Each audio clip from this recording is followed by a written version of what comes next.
Demo म्हणून आज आपण ह्या गोष्टी करणार आहोत. तर हे जे आहे ह्या लॅपटॉप मध्ये आपण काय केलेलं आहे, टायपिंग पद्धतीने कसं करायचं आहे. त्यामध्ये इंग्लिश मराठी पाहिजे ती गोष्ट आपण टाईप करू शकतो.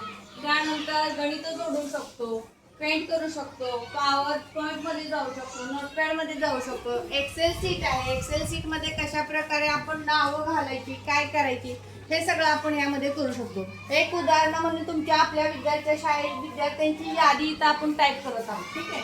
आता यादीमध्ये मी काय केलेलं आहे, होम मध्ये गेलेलं आहे. होम मध्ये गेल्यानंतर आपल्याला काय करायचं आहे, मराठी घ्यायचं आहे का इंग्रजी घ्यायचंय, तो आपण त्यामध्ये काय करू शकतो, फाउंट निवडू शकतो. फाउंट निवडल्यानंतर आपल्याला टायपिंग करता येतं. टायपिंग केल्यानंतर तुम्हाला ती साईज जी आहे ती वाढवता कमी जास्त करता येते. कलरचं काम करता येतं, किंवा आपल्याला जर ते इरेज करायचं असेल तर तेही करता येतं. ह्या सगळ्या गोष्टी आपल्याला ह्यामध्ये करता येतं.